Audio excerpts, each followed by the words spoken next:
James, aka Fired Mother.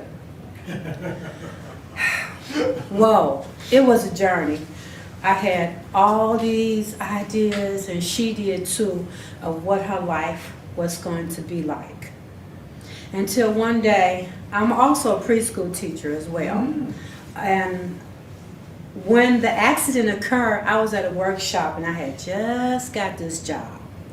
So that means I had no paid FMLA. But good thing I had a family that supported me financially, where if I couldn't pay rent, they're there, and that's still happening today. On a rainy day, she gets hit by a car and I'm up north, and my stomach dropped down to the ground. I don't know why I was feeling that way, because I was having fun at this workshop being a preschool teacher. And we was doing all these fun, fantastic things, but I had this sadness urge. Something ain't right. And by the time I got from the north side to the south side, I saw how the ambulance and the fire trucks blocked the person off. And I said to another lady, I said, it's raining, people are driving crazy. I hope that person's okay, not knowing that was her. She was coming home from school. And when I got in the house, I had a cellular phone, but normally I don't answer the house phone. And it was like slow motion. I found myself running to the phone and not realizing that's what I was doing. And when I got to the phone, the Board of Education told me, your child has been hit, and we're trying to find you. And at the time I didn't have a car. I'm like, how am I going to get there? So they called the police to come and get me and take me to the hospital. I want to back up just a little bit. We had just saw the Passion of Christ right before that happened, maybe about 3 or 4 days before that. And then I find myself saying the same thing that Mary was saying, my child, what have they done to you? Not knowing if she was going to survive that night. She had tubes and everything all over. So when we got past that night, then the doctor said, okay, so she survived the night. We don't know what her outcome is going to be. We don't know if she's going to be a vegetable or what. I'm going to talk about the rawness of what it's like being a caregiver, the very thing that people don't talk about, because they think that I'm a horrible person if I say these things. But you're thinking these things. I said to the doctor, if she can't walk and can't be on her own, we're going to talk about pulling the plug. I got criticized for saying that to another friend, but those were my feelings. That's how I felt. How should I mask what I'm feeling and deny what I'm feeling? That's saying that's part of my becoming non-existence. So after all of that was happening, we found out she could survive. I went through the rehab and everything, where to place her and the whole 9 yards. What happened was I got so involved in her, I forgot who I was. I became her. Even though she has traumatic brain injury, that disability became mine. When I got her to the point, and by the way, by me going to school for child development, that gave me some ideas of how to help her. When she was in a coma, I looked at her as an infant child just being born. I had the music when it was safe, to stimulate her brain. I had the music teacher come in and play music. I read books to her. My other children brought videos and show her and talk to her. Just because a person's eyes are open does not mean they out of the coma. And that's another misconception that we get. You know, her eyes are open up, but I don't think she really saw me. But her brain knew I was there. Because every time I leave out the room, the fluid in her brain would rise up high. And then when I came in the room, it would go down low. And that's the interesting way of how the brain protects itself. Moving along, getting the IEP done. and voicing my opinion to make sure things are done specifically and addressing all her medical issues. By the time she was getting ready to leave high school, I did a thorough intake on what I observed to make sure that when she went to college, because that was the last IEP review was going to be, this is what's going to follow her for the rest of her life.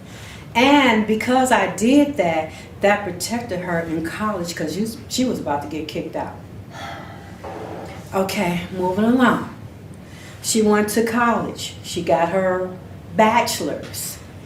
I dealt with the anger. I dealt with some abuse from her. But I knew, and then I had to remind her, I was there on the hospital floor, sleeping, being there with you. But I'm not going to let you hit me and do this to me. Until she became more conscious and understanding more clues, then she started having compassion of what she was doing towards me. And she apologized. To this day, she appreciates what I did and involved in her. Moving further along, when it was time for her to get her apartment. Now, don't get me wrong, I wanted her to be independent. But every time I stepped back, she would pull me in. And I had to tell her, I don't have all the answers. And I'm not a licensed psychologist or a licensed therapist. But I've done all I can do for you. Not saying I'm going to abandon you. But I don't know how she interpreted that. Maybe she did interpret that I was abandoning her. But I wasn't. Now we have a different relationship. Since she's been on her own, been independent, she calls me to vent or to run ideas, and that's what your grown children do. She pays her bills and the whole 9 yards, but I'm still working with her social skills because that was the piece that I brought into child development classroom. And her social was affected from the traumatic brain injury itself. So she had to learn everything all over again. How to socialize with people. How to communicate what she was feeling. When she moved out, the bomb hit me. It hit me so hard. I got so depressed. And I was in Jackson Park Hospital. What I'm going to do with me? Now that's what empty nesters say when their children move out, but it was a different thing because I was so wrapped in her. I had no social life. I was never involved with anybody during that time because it was all about her. And it's all about her getting to that point, because when we parents, we get into that survival mode for our children. But then again, I was judging myself. And I felt that I haven't accomplished nothing. I felt I was lost. And I actually wanted to end my life. But then I thought about, what would that do to my children? What would that do to her? What would that do to my grandchildren? Because I felt like I was invisible and my voice was not heard around other people. It's like other people they hear what you're saying, but they don't want to hear what you're saying because they don't know how to react to that, and not knowing they was putting me into a dangerous space, not making them responsible for that, but I needed somebody around my age, another adult, just to talk to. I'm not looking for you to solve what I'm going through. I'm looking for an ear. I couldn't find an ear. And I saw how it messed up my children's head. The oldest daughter, she didn't know how to take that. The one in the middle, she cried. But she stepped in and made sure the medical team was doing me justice as I have done for her. So she's involved in my medical. I am seeing a therapist. And still seeing a therapist. Because during that time when I said a whole bomb dropped down on me, stuff that happened to me as a child that I didn't deal with. Abusive brother that incest me. My mother's harsh words, even though she apologized before she died. And she was there for me, but I understood her. She came from a hard life back in the 1930s, Depression time. So I had to learn to deal with that. My father died on my birthday when I was 17. A co-worker who became a good friend of mine was murdered by her boyfriend who I got the chance to meet, and I stopped him from going into the building looking for her, and she stayed in my house. And when I found out she was murdered, it was on Facebook, New Year's Eve, and I was at a church. I testified, which caused him to be life with no parole. And that wasn't the first murder that he did. Then I started having dreams that he got out and he was looking for me because he knew where my car looked like, what I looked like, and where I work at.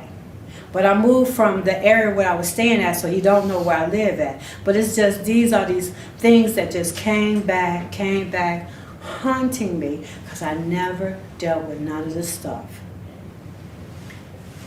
I had breast cancer. And now that was right before her accident. But then when she was in rehab for her accident, I had uterus cancer. After that, I had work on both knees. I had eye surgeries in both eyes. A lot of physical health conditions. One day, when they told me to do my annual physical for my job, my blood pressure was so high, and when I went to the doctor, she said, I don't even know why I'm able to talk to you, because you should be dead right now. So these are the things that came back to me, and they was attacking me physically, because I never dealt with me. I never dealt with how I felt. I never dealt with how her disability became my disability. And it's not her fault. Things just happen. I had to deal with the dreams that she had for herself, that now I won't be able to go away to college, because she wanted to go to Howard. That was her dream before she got hit by a car. So now she went to college, but she didn't get a chance to go away. But she accomplished a whole lot like this event. And her communication was through writing poetry, because at the time she couldn't speak. And I'm glad that I had child development, because I was able to look at what are your talents, and let's focus on that. Now, because of, and then dealing with I want to talk about also dealing with the shock of the diagnosis of what's going to happen when you get the news about your child has a disability. And I feel that it's the same as a parent find out their child is born with a disability, because you have all these hopes, all these dreams that you say it's a big possibility for your child to have. But now when you get the shock, it's like, what did I do wrong? You ain't done nothing wrong. But I'm beating myself about it. Even though this happened to her, it's like, maybe if I didn't have a job or whatever, and make sure she get back and forth on the bus myself, or had a car, she probably would have never got hit by a car. I can't stop. I had to tell myself finally, I can't stop those things. Things going to happen in life that we have no control over. It's how we deal with them that makes a difference. So I got the shock. And when we was told in the hospital, me and my middle daughter, we just hugged each other, because that's all I could do. You know, just hug each other. Then, moving on to, it's okay not to be okay. I like to dress. So I spend all my money on buying clothes, not knowing I'm camouflaging my feelings.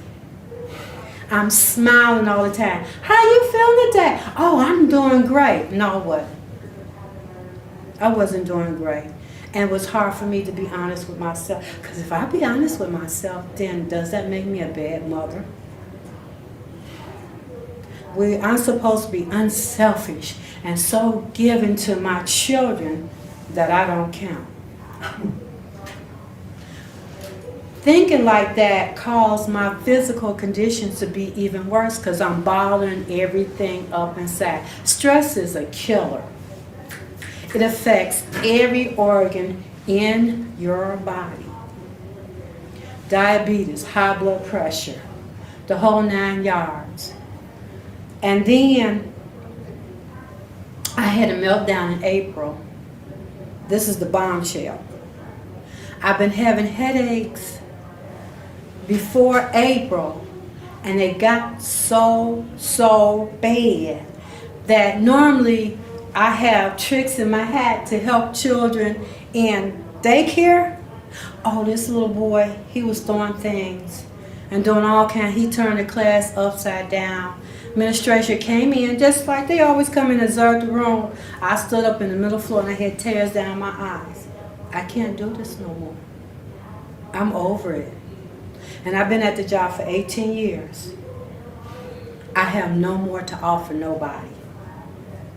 And that's how the bottom shelf that I end up in Jackson Park Hospital. Looking sad, hopelessly isolating. I don't have no friends because my 2 good friends died. One was murdered and another one was going to have the weight loss surgery. I had that too. Come to find out she died a couple of weeks before her weight loss surgery. And she kept telling me she was tired. And when I looked back, she was letting me know she was ready to go. Because when people are going through health situations that are so far out, like with my father, he was ready to go. He had those eyes and looked like, I don't want to leave you, but I got to go. He didn't say those words. When my mom passed away, and I took care of her too, she apologized for neglecting her health. But when she started seeing my father, and I know that he didn't exist anymore physically, she was ready to go. I started getting to the point when people tell me about their loved ones are going through this, I said, oh, that person getting ready to pass away. But I wouldn't tell them that because that's not right. Sure enough, a couple of weeks later, they passed away. And then I'm like, why am I seeing internalizing so much death? I never got to answer that question. Maybe later on God will let me know. And then also, okay, just 1 second.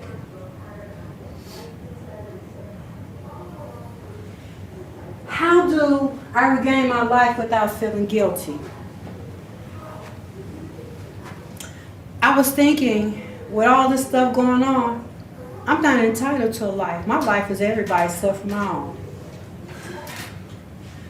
17 death, father dying. So I don't deserve to be a 17-year-old. Mother died in my 30s. I got children working. I don't deserve a social life because she needed me.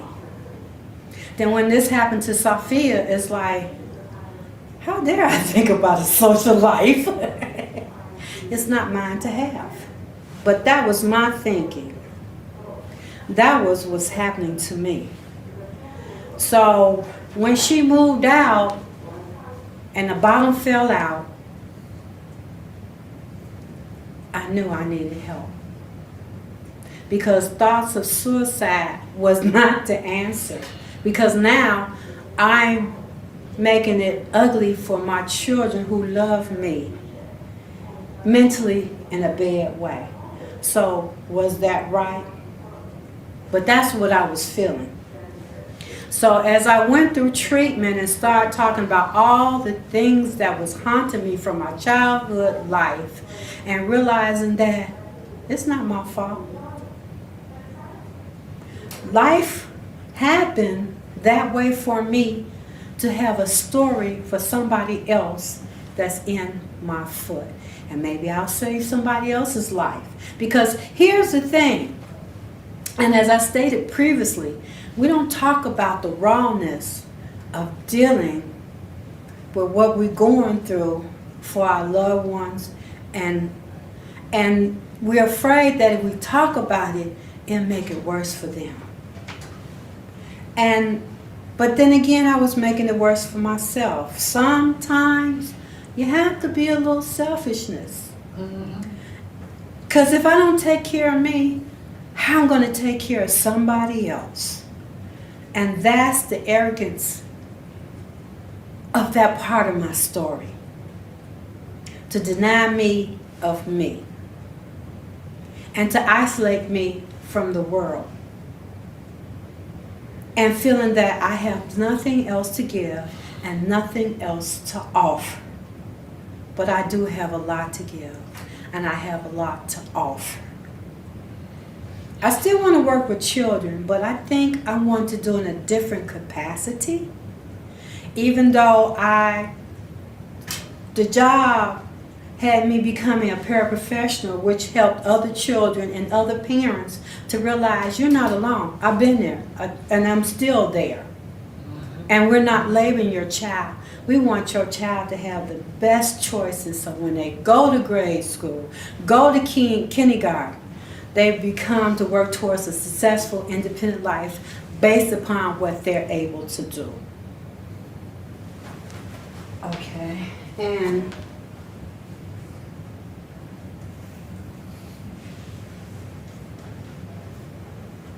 stop judging myself. Nobody's telling me that I was a bad parent. Nobody. That was me. That was me doing that talking. That, and then when I said in one of my therapist sessions, because I was so sad, I accomplished nothing.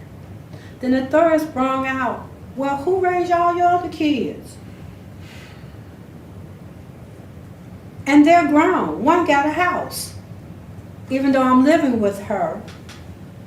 And then the other one, she's holding her own. Every time she gets a job, she gets a better paying job. Her daughter's crazy about me. We're road dogs, that kind of thing. We hang out together. And she senses when that happened to me. I don't think she knows the part about the suicidal part. She would call and think of things. Come and get me. Come and do this. Let's go to the football game. I'll pay for you. I'll help you with your gas and the whole 9 yards. And by the way, my short-term disability from my job is still trying to figure out where to extend my pay, and I've been without pay for a couple of months.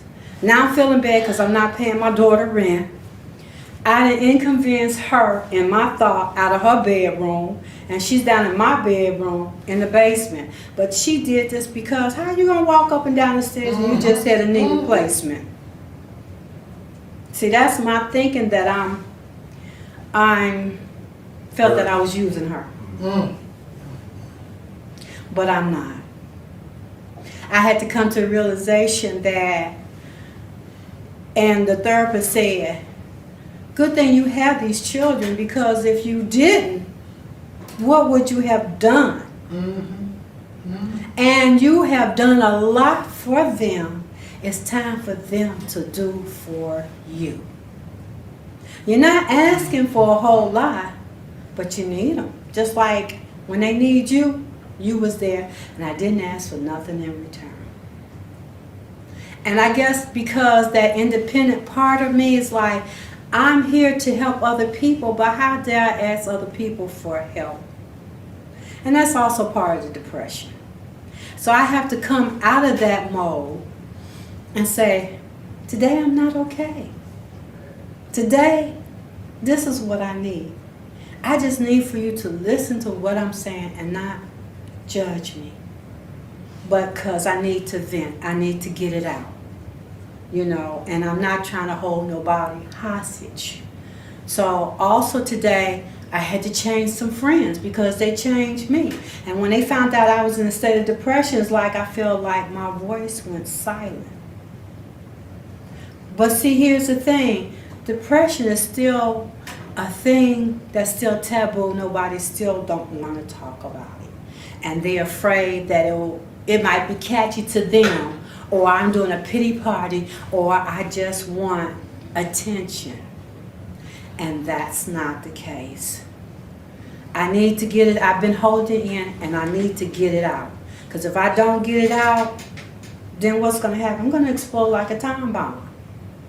So is that fair as well? Now, the next thing I want to talk about and how it relates to what I'm going to, and that's the reason why I shouldn't judge myself. Now, where did my identity go? And I think I touched on that previously. I exchanged my identity for my daughter's identity. Again, it's not her fault, and she has nothing to apologize for. But then we're taught in society that mothers are supposed to just sacrifice everything because that's what you're supposed to do. And I know some fathers probably do the same thing too, because there are fathers that have to take on that role to step in to make sure that children are emotionally okay.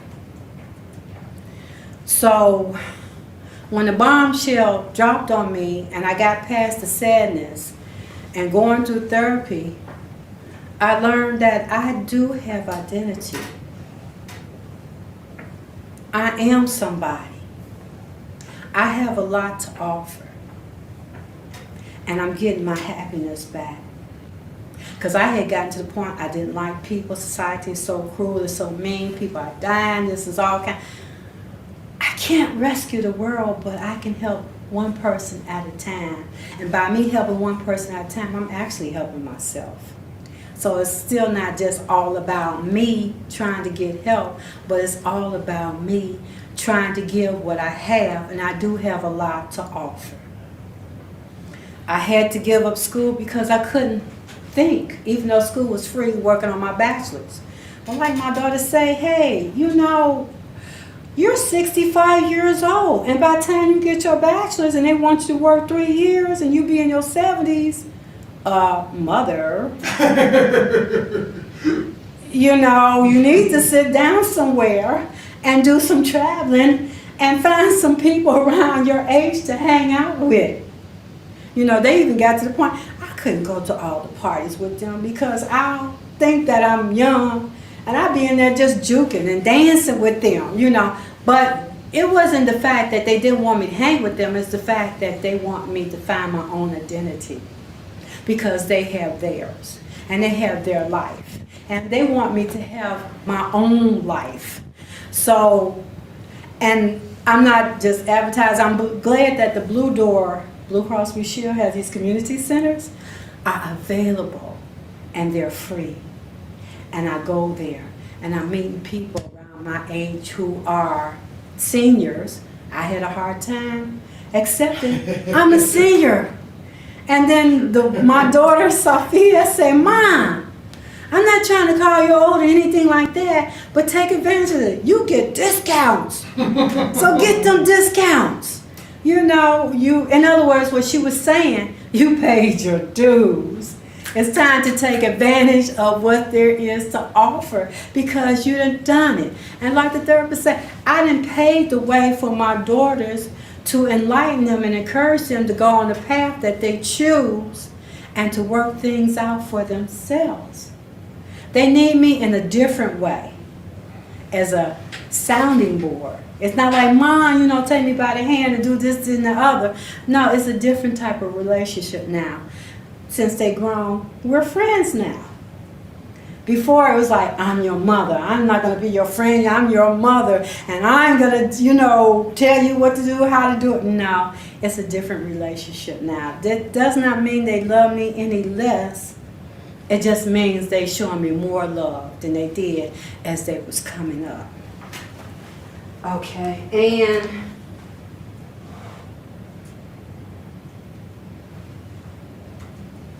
am I entitled to a separate life? Yes, I am. Whatever that may be. Maybe one day some nice guy will come and see me as I am and say, hey. But until that time happens, I got other things I want to do. Since I got 2 good knees now, even though they mechanically inserted in me, I want to do stepping. I don't know about roller skating, but I like to go and eat the hot wings. I can walk further. I can go for walks now. I'm starting to appreciate life naturally. Enjoy breathing the birds, the scenery, because you are worth it. You are here, and you have something to share. And with that, I hope that you got something out of this. And always take time to care for self. Self-care is very important. Meditation. How is the food that you're eating affecting you and making those changes? Exercising. Taking a movie. And if you can't afford it and you got cable, turn a section in your house into a movie theater and have a picnic, even if you're doing it by yourself. Because you're worth it. Can I say something? Yeah. We live at the Eden Supported Living Facility down the street on Dorchester and 72nd, and that's what a lot of people that live there, you know, everybody, not us, because, I'm one of the mentors in the building and the vice president of the resident council. But like you were saying, I try to just insert that when I'm facilitating a group, hey, love yourself. I mean, get back to you. Not because you ain't got to leave yourself because you're in a wheelchair, because you have a mental disability, physical, whatever's going on with you in your immediate life. It's not as bad as you think it is. So, like I was telling my friend right here, you got to get back to loving yourself. And you said a mouthful when you said that. You got to turn those frowns upside down.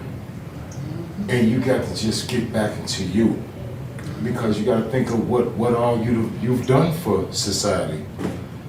It's got to come back to, they say when you point one finger at somebody, you got 3 more pointing back at you. Yes.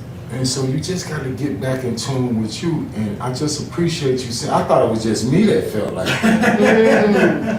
But because where we live at is a lot of depression, a lot of anxiety, a lot of broken people, come from broken families, and it just dumped them off into the supportive living facilities. So everybody's like this here. And then here we come, because I think I know everything. Yeah. I can get like that sometimes, and I just try to do the things like it's exactly what you're saying. And I'm just glad that you feel like that, and you're finding self again. Because once you find self, then you can help people like me. What about your next workshop that's coming up? You don't know when that's going to be, but you're going to have somebody sitting up in there just checking it out and be like, damn, I ain't the only one that felt like this. Because I had got a little suicidal thoughts, and, I shut completely down until I met your daughter. And she kind of like scooped me up out of there. She ain't that big. She put my big old butt on her shoulder. She said, come on, brother. Come on down to the Gary Coleman Center on the 8th, Met her at the mayor's office. We all met the mayor at the same time, Mayor Lightfoot. And the mayor hugged us and let us know it's going to be okay. And your daughter was like, hey, man, And that's how we hooked up. And so that led from the mayor's office to our facility down the street. I invited her there, and we did a little presentation there about things that you're talking about, loving yourself.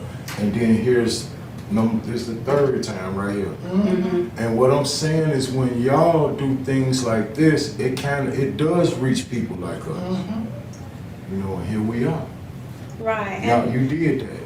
And I'm so happy that this being videotaped, because like I told my daughter, she works so hard. She's been doing this ever since, oh my goodness, since she was starting back writing poetry in 8th grade, and she did a lot of things in college. She accomplished more than what a lot of adults have accomplished with the challenges that she had. But see, then looking at her support system too. That was there. And it's so interesting how God will prepare you for the next level in life. I had no intentions of becoming a preschool teacher. I don't like kids in the first place. But I do. I do. So can I tell you something? Uh-huh. What a joy. What a joy. You are a griot. You are a storyteller. And I'm so glad I'm here. I've done workshops from Maine to California, from Alaska to Florida, okay? Very few have touched the souls who are getting this the way you have. Oh, wow. And part of what you did that was so important was to say, it's all right not to feel good. It's all right to admit that you've had some issues that other people just say make you a bad parent. Right. They have no clue. They have no clue. I'm a caregiver, but I'm a caregiver for my 99-year-old father-in-law Okay. and his wife of 73 years. It's a whole different world.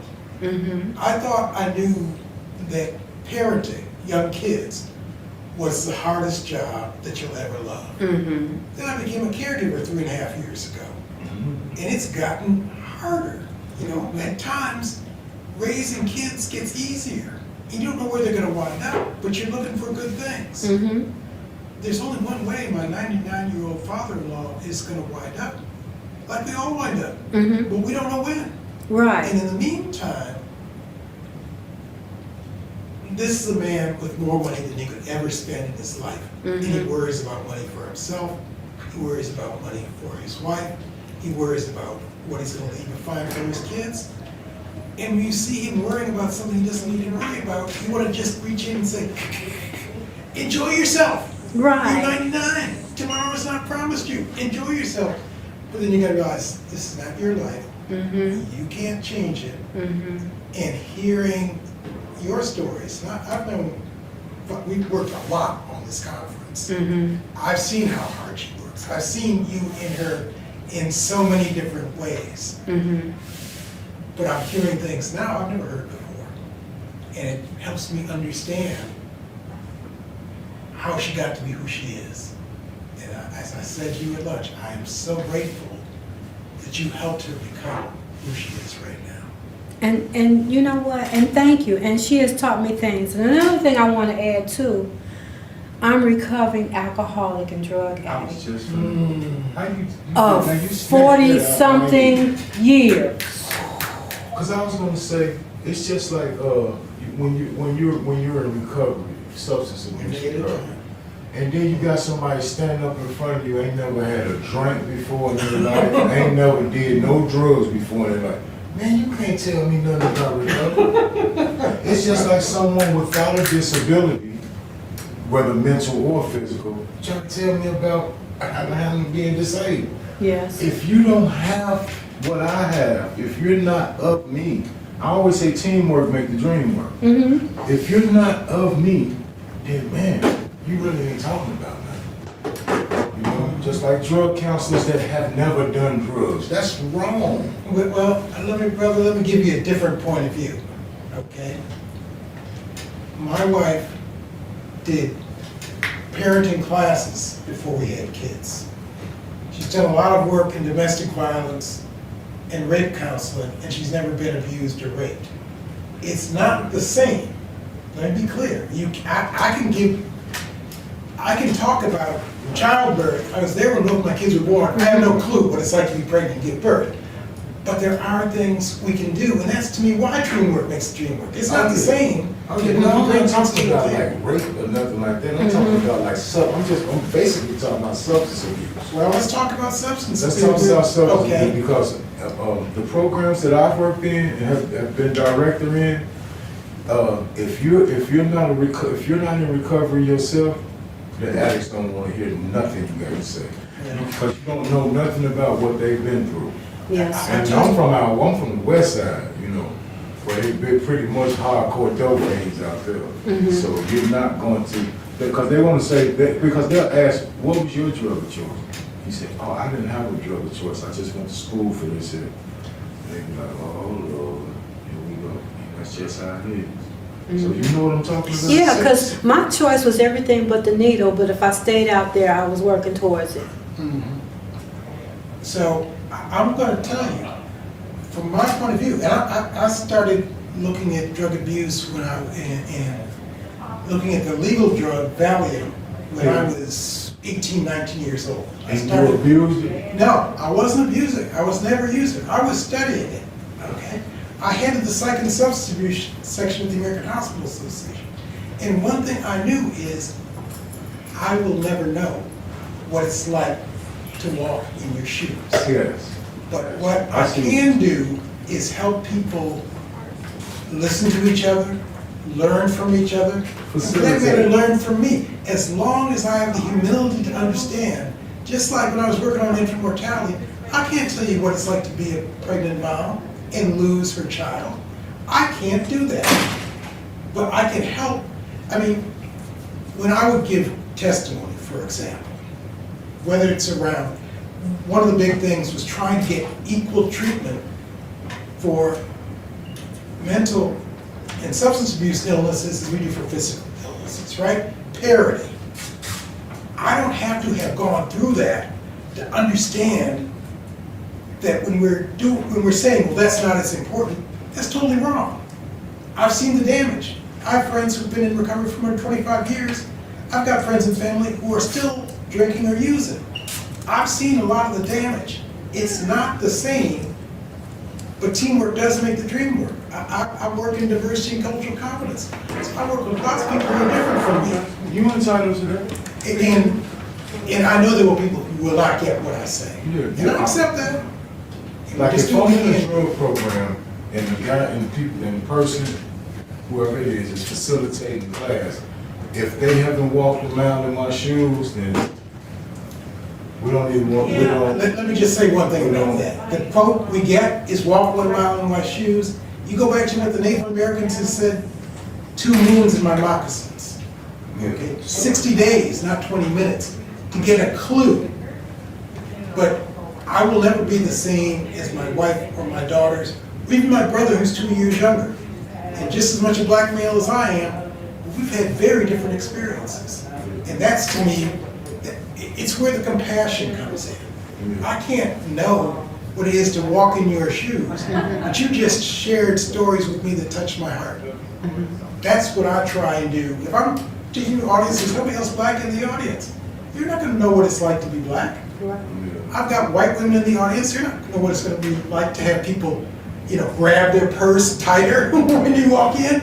I'm a 66-year-old senior, but if I put on my cap and I'm wearing a black leather jacket, I don't look like a 66-year-old senior. And I've seen people treat me like I'm a 19-year-old black man. Yeah, well, I was a 19-year-old black man. And I wasn't a gangbanger then any more than I am now. But I see how you're looking at me. Oh, you might be the next Bill Cosby. No, I'm more like You do the dance again, him? No, I'm just making light. I appreciate that. We all need to make light sometimes, because this stuff can get real heavy. And I don't mean to cut you off. That's the assumptions that people make. They say, "Oh, you're so strong. Oh, you don't need any help." Right? And that is the worst thing to say to somebody, because again, you don't know what they're going through internally, and then that caused them to be afraid to ask for help. Yep. Because you assume I'm strong, so I'm supposed to be strong. So if I say I need help, I feel weak, then I'm lesser than what I am. So am I living a fraudulent life?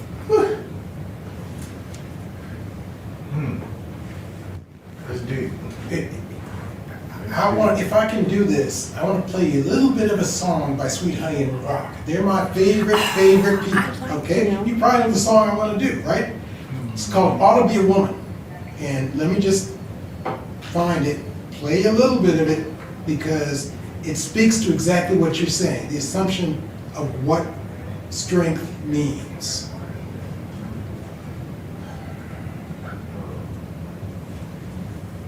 Why he queuing that up? Go ahead, I'm finding it. You find this? Why he queuing that up? When your daughter came to our facility, and registered a bunch of people you know, for this event. You know, we were all in, you know, the director, I was like, she's coming on a Saturday. I said me and her had set it up to where Friday, we'll have this big thing, because it's 150 people. And the director goes, nah, well, brother, I want, you know, if she's that good, I want to hear her too. And so we set it up in the dining room, and you know, it was kind of big and everything, you know, but afterwards, you know, once I saw people up in there nodding, and once I saw people not paying attention, I was like, oh Lord, these people not gonna come to this. But you know, we had soda, chips, you know, bottles of water. You know, we passed out a bunch of stuff when she came for them, you know, pretty much an incentive for coming. Yeah. You know what I'm saying? You gotta bait them in with something. Exactly. So we baited them in with that, and then when me and my girlfriend right here was walking down here, you know, because I got cervical myelopathy and cervical spondylosis, so I can't stand up too long, and I can't sit down too long. Okay. I gotta either be, you know, I gotta switch it up. And I kept looking back, and I was saying, man, all those people we registered, and not one of them showed. And then when we got here, because I spoke on the panel upstairs, I called one more time. I called the front desk. I go, man, nobody's saying, where's Unique and Alfonso? You know, which way is the place? And so it didn't make me, and not sad, but I just said to myself, man, you know, this was an opportunity for y'all to come and get something. You know, like him and I, like, you know, like we're getting out of it, you know? Because I'm going to use some of this stuff the next time I facilitate a group. Amen. You know, I've been taking notes all day. I'm taking mental notes. I'm noting down. Because the way I facilitate, I got that from somebody. I got their style, put a little bit of super my swag. Right. And so I'm really somebody else when I'm facilitating. I just saw what they did. So I'm going to take some of the things that you were saying, some of the things that he said. You know, brother, I appreciate your modesty, but remember, you're still you. Yeah, but Nobody else did what you did, and you're imitating would do it your way. Yeah, but So just like Kobe Bryant did with Michael Jordan. You know, that's that's Mike. He carried you gun like him, he walked like. So I didn't know him, and you know why I'm expressing myself, and I used that point with that. I picked all that up from somebody else. So I'm going to take everything from this event today, and it will be shared with, you know, people with disabilities. It will. You must have died over the thing. Come on, man. Come on, man. I'm sure we can get you out of here. Yeah, you know. Okay, no worries. So I'm gonna play the song. I found Yeah, it. so It's probably good he's not recording it because somebody's gonna get him for violating copyright. you better check first. They might be suing you.